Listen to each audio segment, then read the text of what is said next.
ಜ್ಞಾನವೇ ಶಕ್ತಿ. Knowledge is power. ನಮ್ಮಲ್ಲಿ ಜ್ಞಾನ ಇದ್ದರೆ ಅದನ್ನು ಯಾರೂ ಕೂಡ ಕದಿಯೋದಕ್ಕೆ ಆಗಲ್ಲ. ಜ್ಞಾನಕ್ಕೆ ಇರುವಷ್ಟು ಬೆಲೆ ಯಾವುದಕ್ಕೂ ಇಲ್ಲ. ಜ್ಞಾನ ಶಕ್ತಿ ಕೊಡುತ್ತೆ, ಧೈರ್ಯ ಕೊಡುತ್ತೆ, ಬದುಕು ಕೊಡುತ್ತೆ, ಜೀವನವನ್ನು ಕೊಡುತ್ತೆ.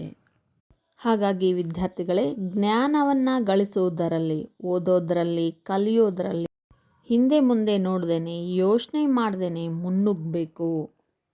ಅಂತಹದೇ ಜ್ಞಾನವನ್ನು ಹೊಂದಿರುವಂತಹ ವ್ಯಕ್ತಿ, ಪಾಂಡಿತ್ಯವನ್ನು ಹೊಂದಿರತಕ್ಕಂತಹ ವ್ಯಕ್ತಿ ಡಿ.ಎಲ್. ನರಸಿಂಹಾಚಾರ್ ಅವರು. ಪಾಂಡಿತ್ಯ ಅಂದ್ರೇ ಡಿ.ಎಲ್. ನರಸಿಂಹಾಚಾರ್, ಡಿ.ಎಲ್. ನರಸಿಂಹಾಚಾರ್ ಅಂದ್ರೇ ಪಾಂಡಿತ್ಯ. ಅಷ್ಟೊಂದು ಜ್ಞಾನ ಸಂಪಾದನೆಯನ್ನು ಇವರು ಮಾಡಿದರು. ಹಾಗಿದ್ರೆ ಬನ್ನಿ ವಿದ್ಯಾರ್ಥಿಗಳೇ, ಇವತ್ತು ನಾವು ಈ ಜ್ಞಾನ ಬೆಳಗು ಯೂಟ್ಯೂಬ್ ತರಗತಿಯಲ್ಲಿ ಪಾಂಡಿತ್ಯದ ಡಿ.ಎಲ್. ನರಸಿಂಹಾಚಾರ್ ಎನ್ನುವ ಪಾಠವನ್ನು ಅಭ್ಯಾಸ ಮಾಡೋಣ. ಈ ಪಾಠವನ್ನು ರಚನೆ ಮಾಡಿದವರು ಡಾಕ್ಟರ್ ಎಂ ಕಲಬುರ್ಗಿ ಅವರು. ಕಲಬುರ್ಗಿಯವರು ಕೂಡ ಪಂಡಿತರಾಗಿದ್ದುಕೊಂಡು ಮತ್ತೊಬ್ಬ ಪಂಡಿತರ ವ್ಯಕ್ತಿತ್ವದ ಕುರಿತಾಗಿ ರಚನೆ ಮಾಡಿದ್ದಾರೆ. ಈ ಪಾಠವನ್ನು ನೀವು ಅಭ್ಯಾಸ ಮಾಡುವಾಗ ನಿಮಗೆ ಗೊತ್ತಾಗ್ಬಿಡುತ್ತೆ ಈ ಪಾಠವನ್ನು ಹೇಗೆಲ್ಲ ರಚನೆ ಮಾಡಿದ್ದಾರೆ, ಎಷ್ಟೊಂದು ಮೌಲ್ಯಯುತವಾಗಿದೆ, ಎಷ್ಟೊಂದು ತೂಕ ಇದೆ ಈ ಪಾಠ, ಈ ಪದಗಳು, ವಾಕ್ಯಗಳು ಅನ್ನೋದು ನಿಮಗೆ ತಿಳಿಯುತ್ತೆ. ಡಾಕ್ಟರ್ ಎಂ ಕಲಬುರ್ಗಿ ಇವರ ಪೂರ್ಣ ಹೆಸರು ಡಾಕ್ಟರ್ ಮಲ್ಲಪ್ಪ ಮಡಿವಾಳಪ್ಪ ಕಲಬುರ್ಗಿ. ಇವರು 1938ರಲ್ಲಿ ವಿಜಯಪುರ, ಬಿಜಾಪುರ ಜಿಲ್ಲೆ ಸಿಂದಗಿ ತಾಲೂಕಿನ ಗುಬ್ಬೇವಾಡದಲ್ಲಿ ಜನಿಸಿದರು. ಇವರು ಕರ್ನಾಟಕ ವಿಶ್ವವಿದ್ಯಾಲಯದ ಕನ್ನಡ ಅಧ್ಯಯನ ಪೀಠದ ಅಧ್ಯಾಪಕರಾಗಿ ಮತ್ತು ಹಂಪಿ ಕನ್ನಡ ವಿಶ್ವವಿದ್ಯಾಲಯದ ಕುಲಪತಿಗಳಾಗಿ ಕೂಡ ಸೇವೆಯನ್ನು ಸಲ್ಲಿಸಿದ್ದಾರೆ. ನಮ್ಮ ನಾಡಿನ ಖ್ಯಾತ ಸಂಶೋಧಕರು, ವಿದ್ವಾಂಸರಲ್ಲಿ ಒಬ್ಬರಾಗಿದ್ದಾರೆ. ಕನ್ನಡ ಕುರಿತಾಗಿ ಹೊಸ ಹೊಸ ಸಂಶೋಧನೆಗಳನ್ನು ಎಂ ಕಲಬುರ್ಗಿಯವರು ಮಾಡ್ತಾರೆ. ಇವರು ರಚನೆ ಮಾಡಿರುವಂತಹ ಪ್ರಮುಖ ಕೃತಿಗಳಂದರೆ ಮಾರ್ಗ, ಶಾಸನಗಳಲ್ಲಿ ಶಿವಶರಣರು, ಕನ್ನಡ ಹಸ್ತಪ್ರತಿ ಶಾಸ್ತ್ರ, ಚನ್ನಬಸವಣ್ಣನವರ ವಚನ ಮಹಾಸಂಪುಟ, ಕವಿ ರಾಜಮಾರ್ಗದ ಪರಿಸರದ ಸಾಹಿತ್ಯ ಇನ್ನು ಮುಂತಾದ ಕೃತಿಗಳನ್ನು ರಚನೆ ಮಾಡಿದ್ದಾರೆ. ಇದು ಎಲ್ಲದರ ಫಲವಾಗಿ ಇವರಿಗೆ ಕರ್ನಾಟಕ ಸಾಹಿತ್ಯ ಅಕಾಡೆಮಿ ಗೌರವ ಪ್ರಶಸ್ತಿ ದೊರೆತಿದೆ. ಕರ್ನಾಟಕ ಸರ್ಕಾರದ ರಾಜ್ಯೋತ್ಸವ ಪ್ರಶಸ್ತಿ, ಪಂಪ ಪ್ರಶಸ್ತಿ ಕೂಡ ಲಭಿಸಿದೆ. ಇವರು 2015ರಲ್ಲಿ ನಿಧನ ಹೊಂದಿದ್ರು. ಪ್ರಸ್ತುತ ಲೇಖನವನ್ನು ಮಾರ್ಗ ಸಂಪುಟ 1 ಕೃತಿಯಿಂದ ಆಯ್ಕೆ ಮಾಡಿಕೊಂಡು ನಿಮ್ಮ ಸಿಲೆಬಸ್ಗೆ ಕೊಡಲಾಗಿದೆ.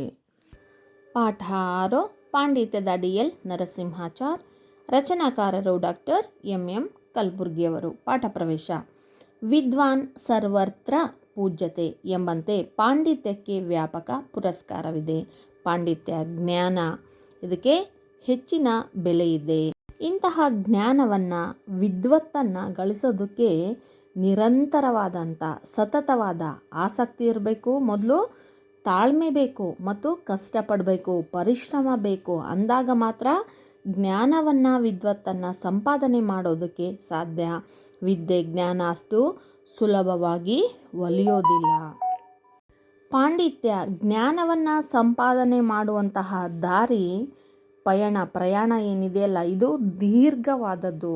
ಜ್ಞಾನ ಸಂಪಾದನೆಗೆ ಕೊನೆ ಅನ್ನೋದೇ ಇಲ್ಲ, ಕಲಿಕೆಗೆ ಕೊನೆ ಅನ್ನೋದೇ ಇಲ್ಲ. ಹುಟ್ಟಿದಾಗಿಂದ ಪ್ರಾರಂಭವಾಗೋದು ಸಾಯುವವರೆಗೂ ಕೂಡ ಕಲಿಕೆ, ಜ್ಞಾನ ಸಂಪಾದನೆ ಇದ್ದೇ ಇರುತ್ತೆ.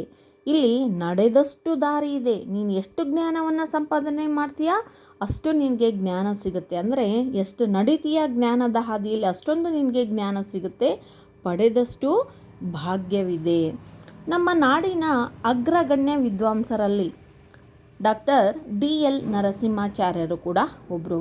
ನಮ್ಮ ಅಗ್ರಗಣ್ಯ, ಉನ್ನತವಾಗಿರ್ತಕ್ಕಂಥ ಸ್ಥಾನವನ್ನು ಹೊಂದಿರುವ ಪಂಡಿತರಲ್ಲಿ, ಪಾಂಡಿತ್ಯವನ್ನು ಹೊಂದಿರತಕ್ಕಂಥ ವಿದ್ವಾಂಸರಲ್ಲಿ ಡಿ.ಎಲ್.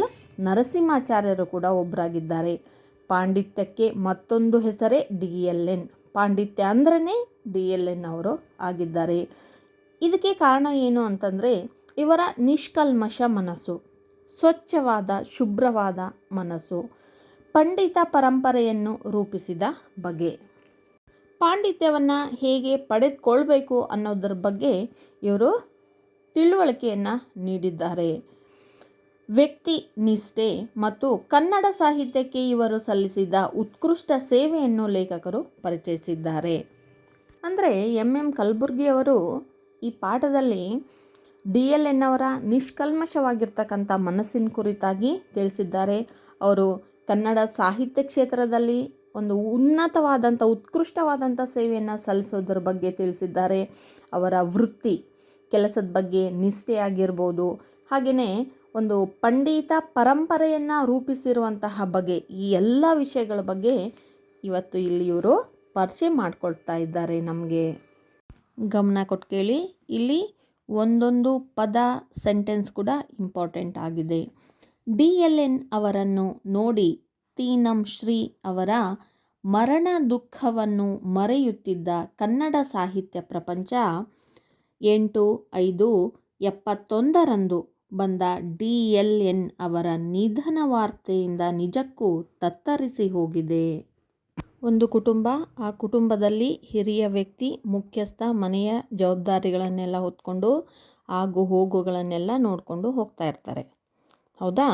ಅವ್ರಿಗೆ ಮಕ್ಕಳು ಅಥವಾ ಅವರ ನಂತರ ಇನ್ನೊಬ್ಬ ವ್ಯಕ್ತಿ ಇದ್ದು ಜವಾಬ್ದಾರಿಗಳನ್ನು ಎಲ್ಲ ಸರಿಯಾಗಿ ನಿಭಾಯಿಸಿದರೆ ಏನಾಗುತ್ತೆ, ಅಲ್ಲಿ ಕುಟುಂಬದ ಬೆಳವಣಿಗೆ ಅಭಿವೃದ್ಧಿ ಚೆನ್ನಾಗಿರುತ್ತೆ.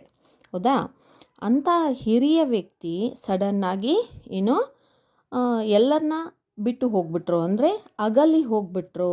ಅಗಲಿ ಹೋದರು ಅಂತಂದರೆ ತದನಂತರದಲ್ಲಿ ಆ ಜವಾಬ್ದಾರಿಯನ್ನು ವಹಿಸ್ಕೊಂಡು ಹೋಗುವಂತಹ ವ್ಯಕ್ತಿ ಇದ್ದರೆ ಆ ಕುಟುಂಬ ಏನಾಗುತ್ತೆ, ಬೆಳವಣಿಗೆ ಹೊಂದುತ್ತೆ, ಕೆಲಸ ಕಾರ್ಯಗಳೆಲ್ಲ ಸುಗಮವಾಗಿ ಸಾಗುತ್ತವೆ.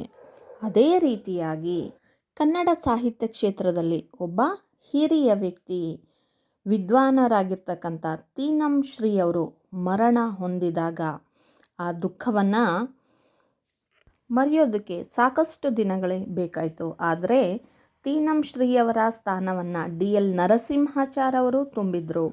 ತದನಂತರದಲ್ಲಿ DL ನರಸಿಂಹಾಚಾರ್ ಅವರು 8/5/1971 ನಿಧನ ಹೊಂದಿದಾಗ ಇವರ ಸ್ಥಾನವನ್ನು ತುಂಬೋದಕ್ಕೆ ಯಾರೂ ಇಲ್ಲ. ನಿಜಕ್ಕೂ ಕನ್ನಡ ಸಾಹಿತ್ಯ ಕ್ಷೇತ್ರ ತತ್ತರಿಸಿ ಹೋಗಿದೆ. ಮುಂದೆ ಏನು ಮಾಡಬೇಕು ಅನ್ನೋದು ಗೊತ್ತಾಗ್ತಾ ಇಲ್ಲ. ಕನ್ನಡ ಸಾಹಿತ್ಯ ಕ್ಷೇತ್ರ ಅತ್ಯಂತ ಮುಖ್ಯವಾದಂಥ ಪಾಂಡಿತ್ಯ ಜ್ಞಾನವನ್ನು ಹೊಂದಿರುವಂತಹ ವ್ಯಕ್ತಿಯನ್ನು ಕಳೆದುಕೊಂಡಿದೆ. ದುಃಖ ತಪ್ತವಾಗಿದೆ. ಎಲ್ಲಿ ನೋಡಿದರೂ ಮೌನ ಆವರಿಸಿದೆ. ಹಾಗಿದ್ರೆ DLN ಅವರ ಬಾಲ್ಯ ಜೀವನವನ್ನು ಮೆಲುಕು ಹಾಕಲಾಗಿ ಇವರು BM Shri, TS Venkannaiah, AR ಕೃಷ್ಣಶಾಸ್ತ್ರಿಗಳ ಕಮ್ಮಟದಲ್ಲಿ ರೂಪುಗೊಂಡು, ಅಂದರೆ ಕಮ್ಮಟದಲ್ಲಿ, ಕಮ್ಮಟ ಅಂದರೆ ಟಂಕಸಾಲೆ ಅಂತ, ಅಂದರೆ ನಾಣ್ಯಗಳನ್ನು ಮುದ್ರಿಸುವ ಕೇಂದ್ರ, ಉತ್ಪಾದಿಸುವ ತಯಾರು ಮಾಡುವಂತಹ ಕೇಂದ್ರನ ಟಂಕಸಾಲೆ ಅಂತ ಹೇಳಲಾಗುತ್ತೆ. ಅದೇ ರೀತಿಯಾಗಿ ಇವರು ಒಂದು ಯಾರ ಸಲಹೆ ಮಾರ್ಗದರ್ಶನದಲ್ಲಿ ಬೆಳೆದರು ಅಂತಂದರೆ BM ಶ್ರೀಕಂಠಯ್ಯ ಅವರು, TN ವೆಂಕಣ್ಣಯ್ಯ ಅವರು ಮತ್ತು AR ಕೃಷ್ಣಶಾಸ್ತ್ರಿಯವರ ಮಾರ್ಗದರ್ಶನ ಸಲಹೆಯಲ್ಲಿ ಇವರು ಬೆಳೆದರು. ಅಂತಹ ವಿದ್ವಾನ್ ಮತ್ತು ವಿದ್ವಾಂಸರ ಜೊತೆ ಒಡಗೂಡಿ ಇವರು ಜ್ಞಾನವನ್ನು ಪಡೆದುಕೊಂಡ್ರು. ತದನಂತರದಲ್ಲಿ ಇವರು Kuvempu, DK Bhimsenrao, K Venkataramappa, N ಅನಂತರಂಗಾಚಾರ್ ಮೊದಲಾದವರ ಜೊತೆಯಲ್ಲಿ ವಿದ್ಯಾರ್ಥಿ ಜೀವನವನ್ನು ಕಳೆದು. ಹಾಗಾದರೆ ಇವರ ಜೊತೆಗಿರ್ತಕ್ಕಂಥ ಸಹಪಾಠಿಗಳು, ಫ್ರೆಂಡ್ಸು ಯಾರ್ಯಾರು ಗೆಳೆಯರು ಯಾರ್ಯಾರಾಗಿದ್ದರು ಅಂದರೆ ಅವರು ಕೂಡ ಇವತ್ತು ಕನ್ನಡ ಸಾಹಿತ್ಯದಲ್ಲಿ ಮಹತ್ತರವಾಗಿರ್ತಕ್ಕಂಥ ಸಾಧನೆಯನ್ನು ಮಾಡಿರುವಂತಹ ವ್ಯಕ್ತಿಗಳೇ ಆಗಿದ್ದಾರೆ ನೋಡಿ. ಅಂಥವರ ಗೆಳೆತನವನ್ನು, ಅಂಥವರ ಜೊತೆ ಜೀವನ, ವಿದ್ಯಾರ್ಥಿ ಜೀವನವನ್ನು, ಬಾಲ್ಯವನ್ನು ಇವರು ಕಳೆದಿದ್ದಾರೆ. ಯಾರಂದರೆ ಕುವೆಂಪು ಅವರು, DK ಭೀಮಸೇನರಾಮ್ ಅವರು, K ವೆಂಕಟರಾಮಪ್ಪ, N ಅನಂತರಂಗಾಚಾರ್ ಇನ್ನು ಮೊದಲಾದವರ ಜೊತೆಯಲ್ಲಿ ವಿದ್ಯಾರ್ಥಿ ಜೀವನವನ್ನು ಕಳೆದರು. ಹಾಗಾಗಿ ಅವ್ರ ಜೊತೆ ಒಡಗೂಡಿ ಮಾರ್ಗದರ್ಶನಗಳನ್ನೆಲ್ಲ ಪಡೆದುಕೊಂಡು ಇವರು ಕೂಡ ಅದೇ ಮಾರ್ಗದಲ್ಲಿ ನಡೆದು ಏನು ಪಾಂಡಿತ್ಯವನ್ನು ಗಳಿಸಿದರು. ಸಂಶೋಧನಾ ವಿದ್ಯಾರ್ಥಿ ಎಂದು ಇವರು ವಿದ್ಯಾರ್ಥಿ ಜೀವನದಲ್ಲಿನೇ ಸಂಶೋಧನಾ ವಿದ್ಯಾರ್ಥಿ, ಹೊಸದನ್ನು ಕಂಡು ಹಿಡಿತಕ್ಕಂಥದ್ದು, ಹೊಸ ವಿಷಯಗಳ ಆವಿಷ್ಕಾರ, ಹುದುಗಿ ಹೋಗಿರುವುದನ್ನು ಹೊರತೆಗೆಯುವಂತಹ ಕಾರ್ಯವನ್ನು ಇವರು ವಿದ್ಯಾರ್ಥಿ ಜೀವನದಿಂದಲೇ ಕಲಿಯುವಾಗಲೇ ಮಾಡ್ತಾ ಇದ್ದರಂತೆ. ಓರಿಯೆಂಟಲ್ ರಿಸರ್ಚ್ ಇನ್ಸ್ಟಿಟ್ಯೂಟ್ದ ಕನ್ನಡ ಪಂಡಿತರೆಂದು ಮೈಸೂರಿನ ಮಹಾರಾಜ ಕಾಲೇಜು, ಯುವರಾಜ ಕಾಲೇಜು, ಬೆಂಗಳೂರಿನ ಸೆಂಟ್ರಲ್ ಕಾಲೇಜುಗಳಲ್ಲಿ ಕನ್ನಡ ಅಧ್ಯಾಪಕರೆಂದು. ನೋಡಿ, ತದನಂತರದಲ್ಲಿ ಇವರು ಓರಿಯೆಂಟಲ್ ರಿಸರ್ಚ್ ಇನ್ಸ್ಟಿಟ್ಯೂಟ್ ಸಂಶೋಧನಾ ಸಂಸ್ಥೆಯಲ್ಲಿ ಇವರು ಕನ್ನಡ ಪಂಡಿತರೆಂದು ಕಾರ್ಯವನ್ನು ನಿರ್ವಹಿಸಿದ್ದಾರೆ. ಮತ್ತು ಮೈಸೂರಿನ ಮಹಾರಾಜ ಕಾಲೇಜ್ನಲ್ಲಿ, ಯುವರಾಜ ಕಾಲೇಜ್ನಲ್ಲಿ, ಬೆಂಗಳೂರಿನ ಸೆಂಟ್ರಲ್ ಕಾಲೇಜ್ನಲ್ಲಿ ಇವರು ಕನ್ನಡ ಅಧ್ಯಾಪಕರಾಗಿಯೂ ಕೂಡ ಸೇವೆ ಸಲ್ಲಿಸಿದ್ದಾರೆ. ಅದರ ಜೊತೆಗೆ ಪರಿಷತ್ತು ಕೈಗೊಂಡ ನಿಘಂಟುವಿನ ಸಂಪಾದಕರೆಂದು, ಕನ್ನಡ ಸಾಹಿತ್ಯ ಪರಿಷತ್ತು ಕೈಗೊಂಡಿರ್ತಕ್ಕಂಥ ನಿಘಂಟು ಅಂದರೆ ಡಿಕ್ಷನರಿ, ಆ ಡಿಕ್ಷನರಿಯ ಸಂಪಾದನೆಯ ಕಾರ್ಯವನ್ನು ಕೂಡ ಇವರು ಮಾಡಿದ್ದಾರೆ. DLN ತಮ್ಮ ಜೀವಿತದ ಅವಧಿಯಲ್ಲಿ ಕನ್ನಡ, ಇಂಗ್ಲಿಷ್, ಸಂಸ್ಕೃತ, ತಮಿಳು, ತೆಲುಗು, ಪ್ರಾಕೃತ ಮೊದಲಾದ ಭಾಷೆಗಳನ್ನು ಕೈವರ್ತಿಸಿಕೊಂಡು, ನೋಡಿ ಇವರು ತಮ್ಮ ಜೀವಿತದ ಅವಧಿಯಲ್ಲಿ, ಜೀವಿತದ ಅವಧಿಯಲ್ಲಿ ಹಲವಾರು ಭಾಷೆಗಳನ್ನು ಕಲ್ತಿದ್ರು. ಸುಮ್ಮನೆ ಕಲಿಯೋದಷ್ಟೇ ಅಲ್ಲ, ಕೈವರ್ತಿಸಿಕೊಂಡು ಭಾಷೆಗಳ ಮೇಲೆ ಹಿಡಿತವನ್ನು ಕೂಡ ಇವರು ಸಾಧಿಸಿದ್ರು.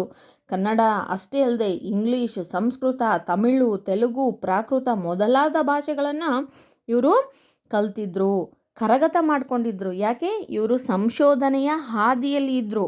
ಸಂಶೋಧನೆಯ ಹಾದಿಯಲ್ಲಿ ಇದ್ದಾಗ ಎಲ್ಲ ಭಾಷೆಗಳ ಜ್ಞಾನ ಅತ್ಯವಶ್ಯಕವಾಗಿ ಬೇಕಾಗತ್ತೆ. ಹಲವು ಶಾಸ್ತ್ರ, ಹಲವು ಸಾಹಿತ್ಯಗಳ ಪರಿವಾರವನ್ನು ಕಟ್ಟಿಕೊಂಡು ಕನ್ನಡದ ಕಣದಲ್ಲಿ ಇವರು ಮನದಣಿಯೇ ದುಡಿದರು. ನೋಡಿ, ಹಲವು ಶಾಸ್ತ್ರ ಸಾಹಿತಿಗಳ ಪರಿವಾರವನ್ನು, ಒಂದು ಕುಟುಂಬವನ್ನೇ ಕಟ್ಟಿಕೊಂಡು ಇವರು ತಾವು ಕಾರ್ಯವನ್ನು ಮಾಡೋದರ ಜೊತೆಗೆ ಇತರರಿಗೂ ಕೂಡ ಸಲಹೆ ಸೂಚನೆಗಳನ್ನು ನೀಡಿ ಒಂದು ಕುಟುಂಬ, ಒಂದು ಪರಿವಾರವನ್ನೇ ನಿರ್ಮಿಸಿಕೊಂಡಿದ್ದರು. ಇವರು ಕನ್ನಡದಲ್ಲಿ ಇವರಿಗೆ ದಣಿವೇ ಆಗ್ತಾ ಇರಲಿಲ್ಲ. ಯಾಕಂದರೆ ಇವರಿಗೆ ಕೆಲಸ ಮಾಡೋದರಲ್ಲಿ ಅಷ್ಟೊಂದು ಆಸಕ್ತಿ ಇತ್ತು. ಯಾವಾಗ ಆಸಕ್ತಿ ಇರುತ್ತೆ ಅಲ್ಲಿ ಏನಾಗಲ್ಲ, ದಣಿವು ಆಗಲ್ಲ, ಬೇಜಾರಾಗಲ್ಲ. ನಿಮಗೆ ಈ ಪಾಠವನ್ನು ಕೇಳುವಂಥ ಆಸಕ್ತಿ ಇದ್ದರೆ ನಿಮಗೇನಾಗಲ್ಲ, ಪಾಠ ಬೇಜಾರಂತ ಅನಿಸಲ್ಲ, ಬೋರ್ ಅಂತ ಅನಿಸಲ್ಲ. ನಿಮಗೆ ಆಸಕ್ತಿ ಇಲ್ಲ ಅಂತಂದರೆ ಏನಾಗುತ್ತೆ, ಆಗ ಏನೂ ಅರ್ಥ ಆಗಲ್ಲ ಅಂದ್ರಲ್ಲಿ ಏನಾಗುತ್ತೆ, ಬೇಜಾರಾಗುತ್ತೆ, ಸಮಯ ಕಳೆಯೋದು ಬಹಳ ಕಷ್ಟವಾಗಿಬಿಡುತ್ತೆ. ಆದರೆ ಇವರಿಗೆ ಸಂಶೋಧನಾ ಕಾರ್ಯ, ಕನ್ನಡ ಸಾಹಿತ್ಯ ಕ್ಷೇತ್ರದಲ್ಲಿ ಇವರಿಗೆ ಬಹಳ ಆಸಕ್ತಿ ಇತ್ತು. ಏನೇ ಕೆಲಸ ಇದ್ದರೂ ಕೂಡ ಇಷ್ಟಪಟ್ಟು ಮಾಡ್ತಾಯಿದ್ರು. ಕಣದಲ್ಲಿ ಒಂದು ಸಣ್ಣ ವಿಷಯ, ಬರೀ ಸಣ್ಣ ವಿಷಯ ಅಷ್ಟೇ ಅಲ್ಲ, ದೊಡ್ಡ ವಿಷಯ, ಪ್ರತಿಯೊಂದು ವಿಷಯದಲ್ಲಿ ಒಂದು ಸಣ್ಣ ಕಣದಲ್ಲೂ ಕೂಡ ಇವರು ದುಡಿದಿದ್ದಾರೆ. ಜಾಗತಿಕ ವಿದ್ವಾಂಸರ ಸಾಲಿನಲ್ಲಿ ನಿಲ್ಲಬಹುದಾದ ವಿದ್ವತ್ತನ್ನು ಸಂಪಾದಿಸಿದರು. ನೋಡಿ, ಇಷ್ಟೊಂದು ಪರಿಶ್ರಮವನ್ನು ಎಲ್ಲ ಹಾಕಿ ಇವ್ರ ವಿದ್ವಾಂಸರ ಸಲಹೆ ಮಾರ್ಗದರ್ಶನಗಳನ್ನೆಲ್ಲ ಪಡೆದುಕೊಂಡು ವಿದ್ಯಾರ್ಥಿ ಜೀವನವನ್ನೆಲ್ಲ ಪಂಡಿತರ ಜೊತೆಗೆಲ್ಲ ಕಳೆದು, ಮತ್ತು ಒಂದು ಸಂಶೋಧನಾ ಸಂಸ್ಥೆಯಲ್ಲಿ ದುಡಿದು, ಬೇರೆ ಬೇರೆ ಕಾಲೇಜುಗಳಲ್ಲಿ ಅಧ್ಯಾಪಕರಾಗಿ ಸಂಶೋಧನಾ ಕಾರ್ಯದ ಹಾದಿಯಲ್ಲಿ ಹಲವಾರು ಭಾಷೆಗಳನ್ನು ಕೈವಶ ಮಾಡಿಕೊಂಡು ಇವರು ದುಡಿದ್ರು. ಅದರಿಂದ ಏನಾಯಿತು, ಅದರ ಫಲವಾಗಿ ಜಾಗತಿಕ ಮಟ್ಟದಲ್ಲಿ, ವಿಶ್ವದಲ್ಲಿ ವಿದ್ವಾಂಸರ ಸಾಲು ಪಟ್ಟಿ ಏನಿದೆಯಲ್ಲ, ಲಿಸ್ಟ್ ಏನಿದೆಯಲ್ಲ, ಅದರಲ್ಲಿ DLN ಅವರ ಹೆಸರು ಕೂಡ ಒಂದು. ನೋಡಿ, ಕರ್ನಾಟಕದಲ್ಲಿ ಅಷ್ಟೇ ಅಲ್ಲ, ಭಾರತದಲ್ಲಿ ಅಷ್ಟೇ ಅಲ್ಲ, ವಿಶ್ವದಲ್ಲಿರ್ತಕ್ಕಂತಹ ವಿದ್ವಾಂಸರ ಸಾಲಿನಲ್ಲಿ ನಿಲ್ಲುವಂತಹ ಪಾಂಡಿತ್ಯ ಜ್ಞಾನವನ್ನು ಸಂಪಾದಿಸಿದವರು DLN ಅವರು. ಈ ಪಾಠ ಇಂಪಾರ್ಟೆಂಟು. ಅದರಲ್ಲಿ ಈ ಫಸ್ಟ್ ಪ್ಯಾರಾಗ್ರಾಫಲ್ಲಿ ಹಲವಾರು ಕ್ವಶನ್ಸ್ ಕೂಡ ಬಂದಿದ್ದವು. ಸರಿಯಾಗಿ ಅರ್ಥ ಮಾಡ್ಕೊಳ್ಳಿ, ಗಮನ ಕೊಟ್ಟು ಕೇಳಿ ಈ ಪ್ಯಾರಾಗ್ರಾಫ್ನ ಪರ್ಫೆಕ್ಟಾಗಿ. ಕನ್ನಡದ ದಿಗ್ಗಜ. ಕನ್ನಡ ಸಾಹಿತ್ಯ ಕ್ಷೇತ್ರದಲ್ಲಿ ಇವರನ್ನು ದಿಗ್ಗಜರು, ಶ್ರೇಷ್ಠ ವ್ಯಕ್ತಿ, ಮಹಾನ್ ವ್ಯಕ್ತಿ ಅಂತ ಕರೆಯಲಾಗ್ತಾ ಇತ್ತು. ಯಾಕೆ ನೋಡಿ, ಅಧಿಕಾರದ ಬಲ, ಸ್ವಪಕ್ಷಗಳ ಬೆಂಬಲ, ದುಡ್ಡಿನ ದೌಲತ್ತು, ಮೋಹಕ ಮಾತುಗಾರಿಕೆ ಇವು ಇಲ್ಲದೆ ಕೇವಲ ಪಾಂಡಿತ್ಯದ ಸಂಪತ್ತಿನಿಂದ ಜನತೆಯ ಗಮನ ಗೌರವಗಳನ್ನು ಗಳಿಸಿದವರು DLN. ನೋಡಿ, ಅಧಿಕಾರದ ಬಲ. ಸಂಶೋಧನಾ ಸಂಸ್ಥೆಯಲ್ಲಿ ಇದ್ದಾರೆ, ದೊಡ್ಡ ದೊಡ್ಡ ಕಾಲೇಜುಗಳಲ್ಲಿ ಅಧ್ಯಾಪಕರಾಗಿದ್ದಾರೆ, ಹಾಗೆಯೇ ಕನ್ನಡ ನಿಘಂಟುವಿನ ಸಂಪಾದಕರು ಕೂಡ ಆಗಿದ್ದಾರೆ. ಹೀಗೆ ಉನ್ನತ ಅಧಿಕಾರ ಸ್ಥಾನದಲ್ಲಿ ಇದ್ದರೂ ಕೂಡ ಅದರ ಬಲ ಶಕ್ತಿಯಿಂದ ಅವರು ಮುಂದೆ ಬರಲಿಲ್ಲ, ಪ್ರಶಂಸೆಯನ್ನು ಗಳಿಸಲಿಲ್ಲ. ಇವರಿಗೆ ಪಕ್ಷಗಳ ಬೆಂಬಲ, ಒಂದು ರಾಜಕೀಯವಾಗಿ ತಮ್ಮ ಪಕ್ಷ ಜೊತೆಗಾರರ ಬೆಂಬಲ, ಅದರಿಂದ ಮುಂದೆ ಬಂದ್ರ ಇಲ್ಲ. ಹಾಗೆಯೇ ದುಡ್ಡು, ಹಣಕಾಸು, ಶ್ರೀಮಂತಿಕೆಯಿಂದ ಮುಂದೆ ಬಂದ್ರ ಇಲ್ಲ. ಮೋಹಕ ಮಾತುಗಾರಿಕೆ, ಚೆನ್ನಾಗಿ ಮಾತಾಡ್ತಾ ಇದ್ರು, ಆ ಮಾತುಗಳಿಂದ ಜನರನ್ನು ಆಕರ್ಷಣೆ ಮಾಡಿ ಇವರು ಏನಾದರೂ ಫೇಮಸ್ ಆದರು. ಇದಾವುದೂ ಅಲ್ಲ. ಕೇವಲ ಇವರು ಪಾಂಡಿತ್ಯ, ಜ್ಞಾನನೇ ಇವರ ಸಂಪತ್ತಾಗಿತ್ತು, ಜ್ಞಾನವೇ ಇವರು ಬಲ ಆಗಿತ್ತು, ಜ್ಞಾನನೇ ಬೆಂಬಲ, ಅದೇ ದೌಲತ್ತು, ಎಲ್ಲದೂ ಕೂಡ ಜ್ಞಾನ ಆಗಿತ್ತು. ಆ ಜ್ಞಾನ ಸಂಪತ್ತಿನಿಂದನೇ ಜನರ ಗಮನವನ್ನು ಸೆಳೆದ್ರು, ಮನಸ್ಸನ್ನು ಗೆದ್ದರು, ಗೌರವ ಪುರಸ್ಕಾರಗಳನ್ನು ಇವರು ಪಡೆದುಕೊಂಡ್ರು. ನೋಡಿ, ಕೆಲವೊಬ್ಬರು ಸಮಾಜದಲ್ಲಿ ಅಧಿಕಾರದಿಂದ, ಉನ್ನತ ಅಧಿಕಾರದಲ್ಲಿರ್ತಾರೆ, ಅದಕ್ಕೋಸ್ಕರ ಅವರಿಗೆ ಗೌರವವನ್ನು ಕೊಡ್ತಿರ್ತಾರೆ. ಹಣ ಇರುತ್ತೆ, ಶ್ರೀಮಂತರಿರ್ತಾರೆ, ಅದಕ್ಕೆ ಜನರು ಗೌರವ ಕೊಡ್ತಾರೆ. ಚೆನ್ನಾಗಿ ಮಾತನಾಡ್ತಿರ್ತಾರಪ್ಪ, ಮಾತಿನ ಕಲೆ ಐತಿ ಇವರಿಗೆ, ಮಾತಿನಿಂದ ಎಲ್ಲರನ್ನ ಮೋಡಿ ಮಾಡಿಬಿಡ್ತಾರೆ. ಸೊ ಅದರಿಂದ ಜನರು ಇವರಿಗೆ ಗೌರವ ಕೊಡ್ತಾ ಇರ್ತಾರೆ. ಆದರೆ DLN ಅವರು ಕೇವಲ ಪಾಂಡಿತ್ಯದಿಂದ ಮಾತ್ರ, ಜ್ಞಾನದಿಂದ ಮಾತ್ರ ಗೌರವಗಳನ್ನು ಪಡೆದುಕೊಂಡಿದ್ರು. DLN ಎಂದರೆ ಪಾಂಡಿತ್ಯವೆಂದರೆ DLN. ಹಳೆಗನ್ನಡ ಭಾಷೆ ಸಾಹಿತ್ಯದ ವಿಷಯಕ್ಕಂತೂ ಹಲವರು ಹೇಳುವಂತೆ ನಾನೂ ಬಲ್ಲಂತೆ ಅವರೊಂದು ಜಂಗಮ ಬೃಹತ್ಕೋಶ. ಜಂಗಮ ಅಂದರೆ ನಡೆದಾಡುವಂತಹ, ಬೃಹತ್ಕೋಶ, ಬೃಹತ್ ಅಂದರೆ ದೊಡ್ಡ, ಕೋಶ ಅಂದರೆ ಪುಸ್ತಕ. ಹಳೆಗನ್ನಡದಲ್ಲಿ ಅವರಿಗಿಂತಲೂ ನಿಷ್ಣಾತರಾದ ವಿದ್ವಾಂಸರನ್ನು, ನಿಷ್ಣಾತ ಅಂದರೆ ಪರಿಣಿತಿಯನ್ನು ಹೊಂದಿದ, ನಿಷ್ಣಾತರಾದ ವಿದ್ವಾಂಸರನ್ನು ಸದ್ಯದಲ್ಲಿ ಕಾಣುವುದು ಅಶಕ್ಯ. ಅಶಕ್ಯ ಅಂದರೆ ಕಾಣೋಕ್ಕೆ ಸಾಧ್ಯನೇ ಇಲ್ಲ ಅಂತ ನನ್ನ ಭಾವನೆ. ಈ ಮಾತನ್ನು ಯಾರು ಹೇಳ್ತಾ ಇದ್ದಾರೆ ನೋಡಿ, ಕನ್ನಡದ ಇನ್ನೊಂದು ದಿಗ್ಗಜ, ಇನ್ನೊಬ್ಬ ಶ್ರೇಷ್ಠ ವ್ಯಕ್ತಿಯಾಗಿರ್ತಕ್ಕಂಥ ತೀನಂ ಶ್ರೀ ಅವರು ಹೇಳಿರ್ತಕ್ಕಂತಹ ಮಾತು. ಯಾರ ಬಗ್ಗೆ? DLN ಅವ್ರ ಬಗ್ಗೆ. ಇದು ಪ್ರಶಂಸೆ ಅಲ್ಲ, ಪ್ರಶಂಸೆ ಅಂದರೆ ಹೊಗಳಿಕೆ, ಸರಿಯಾದ ವಿಮರ್ಶೆ ಎಂದು ನನ್ನಂತೆ ಎಲ್ಲರ ಅಭಿಪ್ರಾಯ. ನೋಡಿ, ಒಬ್ಬ ಕನ್ನಡದಲ್ಲಿರ್ತಕ್ಕಂಥ ಶ್ರೇಷ್ಠ ವ್ಯಕ್ತಿ, ಮಹಾನ್ ವ್ಯಕ್ತಿ, ದಿಗ್ಗಜರಾಗಿರುವಂತಹ ತೀನಂ ಶ್ರೀಕಂಠಯ್ಯವರು DLN ಅವ್ರ ಬಗ್ಗೆ ಒಂದು ಮಾತನ್ನು ಹೇಳ್ತಾ ಇದ್ದಾರೆ. DLN ಅಂದ್ರೇ ಪಾಂಡಿತ್ಯವೆಂದರೆ DLN. DL ನರಸಿಂಹಾಚಾರ್ಯರು ಅಂದ್ರೇ ಜ್ಞಾನ, ಒಂದು ಬೃಹತ್ ಕೋಶಪ, ಒಂದು ದೊಡ್ಡ ಬುಕ್ ಇದ್ದ ಹಾಗೆ. ಏನು ಬೇಕಾದ್ರೂ ನಾವು ಬುಕ್ಕನ್ನು ತೆಗೆದು ಏನು ನೋಡ್ತೀವಲ್ಲ, ವಿಷಯ ಜ್ಞಾನವನ್ನು ಪಡೆದುಕೊಳ್ಳೋದಕ್ಕೆ ಅದರ ಅವಶ್ಯಕತೆಯೇ ಇಲ್ಲ. DLN ಅವರು ಇದ್ಬಿಟ್ರೆ ಸಾಕು, ಎಲ್ಲ ವಿಷಯಗಳ ಬಗ್ಗೆ ಮಾಹಿತಿ ನಮಗೆ ಸಿಗುತ್ತೆ. ಅಷ್ಟೊಂದು ಜ್ಞಾನವನ್ನು ಸಂಪಾದನೆ ಮಾಡಿದರು ಅವರು. ಹಳೆಗನ್ನಡ ಭಾಷೆ ಸಾಹಿತ್ಯದ ವಿಷಯಕ್ಕಂತೂ, ಅದರಲ್ಲಿ ಇವ್ರಿಗೆ ಯಾವುದರಲ್ಲಿ ಹೆಚ್ಚು ಇಂಟ್ರೆಸ್ಟ್ ಇತ್ತು ಅಂದರೆ ಹಳೆಗನ್ನಡ ಭಾಷೆ ಸಾಹಿತ್ಯದಲ್ಲಿ ಬಲು ಆಸಕ್ತಿ. ಆ ವಿಷಯಕ್ಕಂತೂ ಹಲವರು ಹೇಳಿರುವಂತೆ, ಎಲ್ಲರೂ ಹೇಳಿದ್ದನ್ನು ಕೇಳಿದರು. ಯಾರು? ತೀನಂ ಶ್ರೀ ಅವರು. ಅಲ್ಲಿ ತೀನಂ ಶ್ರೀ ಅವರು ಕೂಡ ನೋಡ್ತಾ ಇದ್ದಾರೆ ನೋಡಿ. ಹಲವರು ಹೇಳುವಂತೆ ನಾನೂ ಬಲ್ಲಂತೆ, ಎಷ್ಟೊಂದು ಜನ ಹೇಳಿದ್ದಾರೆ. ಅಷ್ಟೇ ಅಲ್ಲದೆ ನನಗೂ ಕೂಡ ಗೊತ್ತು, ಅವರೊಂದು ಜಂಗಮ ಬೃಹತ್ ಕೋಶ. ಹಳೆಗನ್ನಡ ವಿಷಯದಲ್ಲಿ ಇವರಿಗೆ ಬಹಳ ಆಸಕ್ತಿ. ಯಾವುದೇ ಒಂದನ್ನು ವಿಷಯವನ್ನು ಸರಳವಾಗಿ ಅವರು ನಾಲಿಗೆ ತುದಿಯಲ್ಲಿನೇ ಹೇಳಿಬಿಡ್ತಾ ಇದ್ದರು. ಅದಕ್ಕೋಸ್ಕರ ಇವರನ್ನು ಏನಂತ ಕರೆಯಲಾಗುತ್ತೆ? ಜಂಗಮ ಬೃಹತ್ ಕೋಶ, ನಡೆದಾಡುವಂತಹ ಒಂದು ಪುಸ್ತಕನೇ ನಮ್ಮ ಜೊತೆಗೆ ನಡೆದುಕೊಂಡು ಬರ್ತಾ ಇದೆ. ನಮಗೇನೇ ಬೇಕಾದರೆ ಜ್ಞಾನನ ಪುಸ್ತಕವನ್ನು ತೆಗೆದು ನೋಡ್ತಾ ಇದ್ದೀವಲ್ಲ, ಅಲ್ಲಿ DLN ಅವರ ಪಕ್ಕಕ್ಕಿದ್ಬಿಟ್ರೆ ಸಾಕು, ಅವರಿಂದನೇ ನಮಗೆ ಎಲ್ಲ ವಿಷಯಗಳ ಬಗ್ಗೆ ಮಾಹಿತಿ ಸಿಗುತ್ತೆ. ಅದು ವಿಶೇಷವಾಗಿ ಹಳೆಗನ್ನಡದ ಬಗ್ಗೆ, ಹಳೆಗನ್ನಡ ಸಾಹಿತ್ಯದ ಬಗ್ಗೆ. ಹಳೆಗನ್ನಡದಲ್ಲಿ ಅವರಿಗಿಂತಲೂ ನಿಷ್ಣಾತರಾದ, ಹಳೆಗನ್ನಡ ವಿಷಯಕ್ಕೆ ಬಂದರೆ ಇವರಷ್ಟು ಪರಿಣಿತರಾಗಿರ್ತಕ್ಕಂತಹ ವಿದ್ವಾಂಸರನ್ನು ಸದ್ಯದಲ್ಲಿ ಕಾಣೋದು ಅಶಕ್ಯ. ಈ ಸದ್ಯ ಕಾಣೋದಕ್ಕೆ ಸಾಧ್ಯ ಇಲ್ಲ. ಅವರ ಕಾಲದಲ್ಲಿ ಹೇಳ್ತಾ ಇದ್ದಾರೆ ನೋಡಿ, ಯಾರೋ ತೀನಂ ಶ್ರೀ ಅವರು. ಹಳೆಗನ್ನಡ ವಿಷಯಕ್ಕೆ ಬಂದರೆ, ಹಳೆಗನ್ನಡದ ವಿಷಯದ ಕುರಿತಾಗಿ ಇವರಿಗಿರುವಷ್ಟು ಜ್ಞಾನ ಈ ಸದ್ಯ ನಾನು ಯಾರಲ್ಲೂ ಕೂಡ ಕಂಡಿಲ್ಲ, ನೋಡೋದಕ್ಕೆ ಸಾಧ್ಯನೇ ಇಲ್ಲ. ಇದು ನನ್ನ ಒಂದು ಅಭಿಪ್ರಾಯ ಅಂದ್ಕೊಂಡು ಕನ್ನಡದ ಮತ್ತೊಬ್ಬ ಶ್ರೇಷ್ಠ ವ್ಯಕ್ತಿಯಾಗಿರ್ತಕ್ಕಂಥ ತೀನಂ ಶ್ರೀ ಅವರು ಈ ಮಾತನ್ನು ಹೇಳ್ತಿದ್ದಾರೆ. ಇದು ಪ್ರಶಂಸೆಯಲ್ಲ. ಮತ್ತೆ ಮುಂದುವರೆದು ಏನು ಹೇಳ್ತಾ ಇದ್ದಾರೆ ನೋಡಿ, ನಾನು ಹೊಗಳ್ಬೇಕಂತ ಅವರನ್ನು ಹೊಗಳ್ತಾ ಇಲ್ಲ, ಇದು ಸರಿಯಾದ ವಿಮರ್ಶೆ, ಪ್ರತ್ಯಕ್ಷ ಕಂಡು ಪ್ರಮಾಣಿಸಿ ನೋಡಿ ಈ ಮಾತನ್ನು ಹೇಳ್ತಾ ಇದ್ದೀನಿ ಅಂತ ಹೇಳ್ತಾ ಇದ್ದಾರೆ. ನಾನಷ್ಟೇ ಅಲ್ಲ, ನನ್ನಂಗೆ ಹಲವಾರು ಜನರು ಕೂಡ, ವಿದ್ವಾಂಸರು ಕೂಡ ಅವ್ರ ಬಗ್ಗೆ ಇಂತಹ ಅಭಿಪ್ರಾಯವನ್ನು ಪಡಿತಾ ಇದ್ದಾರೆ ಅಂತ ಯಾರು, ತೀನಂ ಶ್ರೀ ಅವರು ಹೇಳ್ತಿದ್ದಾರೆ. ಇವರ ಗುಣ ಸ್ವಭಾವ ಹೇಗಿತ್ತು, ಇವರ ಸಾಧನೆ ಏನು ಅನ್ನೋದನ್ನು ಇಲ್ಲಿ ಎಂ ಕಲಬುರ್ಗಿ ಅವರು ಈ ಪ್ಯಾರಾಗ್ರಾಫಲ್ಲಿ ಹೇಳ್ತಿದ್ದಾರೆ ನೋಡಿ.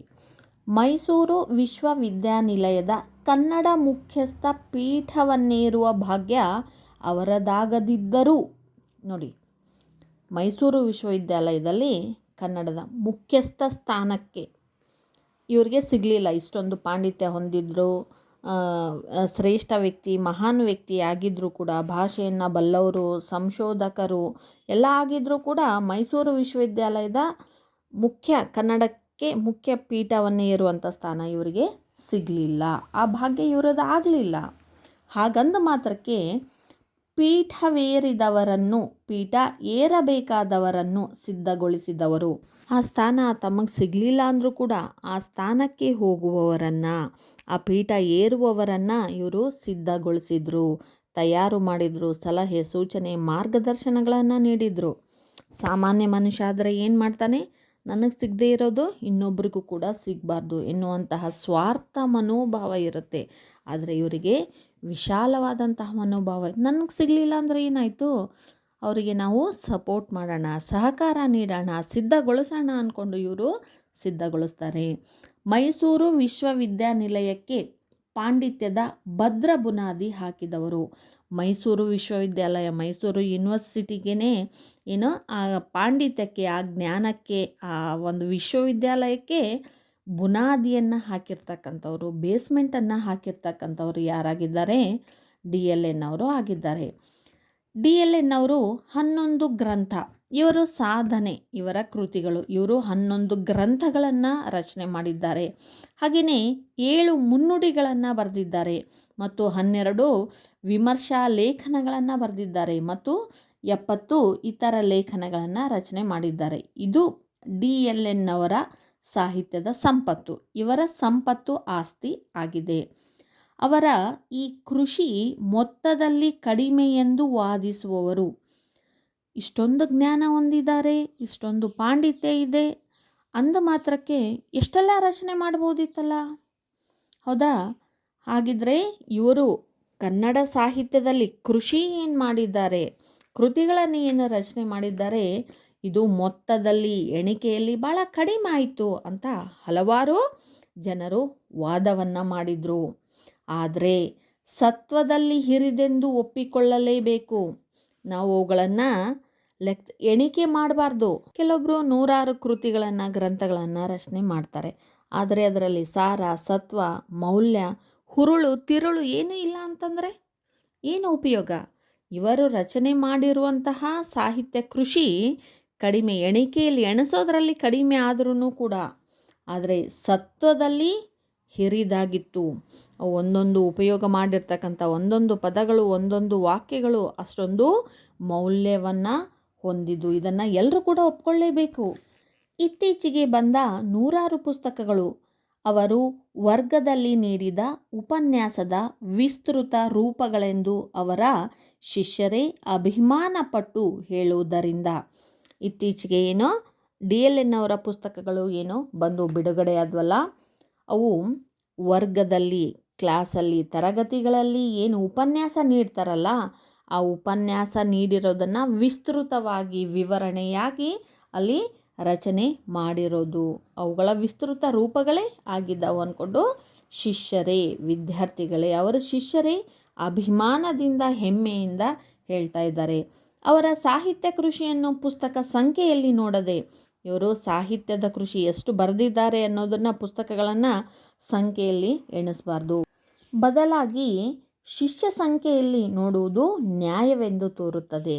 ಅದರ ಬದಲಾಗಿ ಎಷ್ಟು ಬರ್ತಿದ್ದಾರಪ್ಪ ಅನ್ನೋದನ್ನು ಬುಕ್ಕನ್ನು ಎಣಿಸೋದಕ್ಕಿಂತ ಇವರಿಗೆ ವಿದ್ಯಾರ್ಥಿಗಳು ಶಿಷ್ಯರು ಎಷ್ಟೊಂದು ಜನ ಇದ್ದಾರೆ, ಇವರ ಮಾರ್ಗದರ್ಶನದಲ್ಲಿ ಇವರು ನೀಡಿರುವಂತಹ ಮಾರ್ಗದಲ್ಲಿ ನಡೆದಿರುವಂಥವ್ರು ಎಷ್ಟೊಂದು ಜನ ಇದ್ದಾರೆ ಅನ್ನೋದನ್ನು ನಾವು ನೋಡಬೇಕಾಗತ್ತೆ. ಹಾಗೆ ನೋಡಿದರೆ ಒಂದು ಇಡೀ ಪುಸ್ತಕದಿಂದ ಸಾಧ್ಯವಾಗದ ಬೆಳಕು ಅವರ ಒಂದು ಲೇಖನ ಒದಗಿಸುವುದರಿಂದ ಅವರ ಕೃಷಿ ಸಣ್ಣದಲ್ಲವೆಂದೇ ನನ್ನ ಭಾವನೆ. ನೋಡಿ ಎಷ್ಟು ಚಂದ ಬರೆದಿದ್ದಾರೆ ನೋಡಿ ಎಂ ಕಲಬುರ್ಗಿಯವರು. ನೋಡಿ ಒಂದು ಪುಸ್ತಕ ರಚನೆ ಮಾಡಿರ್ತಾರೆ, 500 ಪುಟ, ಸಾವಿರಾರು ಪುಟಗಳನ್ನು ಒಳಗೊಂಡಿರುತ್ತೆ. ನೋಡೋದಕ್ಕೆ ಎಷ್ಟು ತೂಕ ಇರುತ್ತೆ, ವಜ್ಜೆ ಇರುತ್ತೆ. ಆದರೆ ಅದರಲ್ಲಿ ಏನೋ ತಿರುಳಿರಲ್ಲ, ಹುರುಳಿರಲ್ಲ. ಅದು ಏನು ಜ್ಞಾನವನ್ನು ನೀಡ್ತಾ ಇರೋದಿಲ್ಲ, ಬೆಳಕನ್ನು ಕೊಡ್ತಾ ಇರೋದಿಲ್ಲ, ಜ್ಞಾನವೆನ್ನುವಂಥ ಬೆಳಕನ್ನು ಕೊಡ್ತಾ ಇರೋದಿಲ್ಲ. ಅಂಥ ಪುಸ್ತಕಗಳನ್ನು 1000 ಬರೆದ್ರೇನೋ, 1,00,000 ಬರೆದ್ರೇನೋ, ಆದರೆ ಇವರು ಬರೆದಿರುವಂಥ ಒಂದು ಸಣ್ಣ ಲೇಖನ ಇಡೀ ಪುಸ್ತಕ ನೀಡದೇ ಇರುವಂತಹ ಜ್ಞಾನ ಬೆಳಕನ್ನು ನೀಡ್ತಾ ಇದೆ. ಇದು ಇವರು ಮಾಡಿರ್ತಕ್ಕಂಥ ಒಂದು ಸಾಧನೆ, ಸಾಹಿತ್ಯದಲ್ಲಿ ಮಾಡಿರುವಂತಹ ಕೃಷಿ ಅಂದ್ಕೊಂಡು ಯಾರು ಹೇಳ್ತಾ ಇದ್ದಾರೆ? ಈ ಮಾತನ್ನು ಹೆಮ್ಮೆಯಿಂದ ಎಂ ಕಲಬುರ್ಗಿಯವರು ಹೇಳ್ತಿದ್ದಾರೆ. ನೋಡಿದ್ರ ವಿದ್ಯಾರ್ಥಿಗಳೇ, ಒಂದೊಂದು ಸಾಲುಗಳು ಎಂತೆಂಥ ಮಹತ್ವದ ಸಾಲುಗಳಾಗಿದ್ದವು. ಮೈ ರೋಮಾಂಚನಗೊಳ್ಳುತ್ತೆ. ಕೇಳ್ತಾ ಇರಬೇಕಂತಲೇ ಅನಿಸುತ್ತೆ. ಇವರ ವ್ಯಕ್ತಿತ್ವ, ವಿಶೇಷ ಕಾರ್ಯತತ್ಪರತೆ ಇದನ್ನು ಮುಂದಿನ ತರಗತಿಯಲ್ಲಿ ತಿಳಿಯೋಣ. ಇಲ್ಲಿವರೆಗೆ ಯಾರೆಲ್ಲ ಈ ಪಾಠವನ್ನು ಆಸಕ್ತಿಯಿಂದ ಕುಳಿತು ಕೇಳಿದ್ದೀರಾ ಅವರಿಗೆಲ್ಲ ತುಂಬ ತುಂಬ ತುಂಬ ಧನ್ಯವಾದಗಳು. ಈ ವಿಡಿಯೋನ ನಿಮ್ಮ ಫ್ರೆಂಡ್ಸ್ಗೂ ಕೂಡ ಶೇರ್ ಮಾಡಿ. ನಿಮಗಿಷ್ಟ ಆದರೆ ಲೈಕ್ ಮಾಡಿ, ಸಬ್ಸ್ಕ್ರೈಬ್ ಮಾಡಿ. Thank you.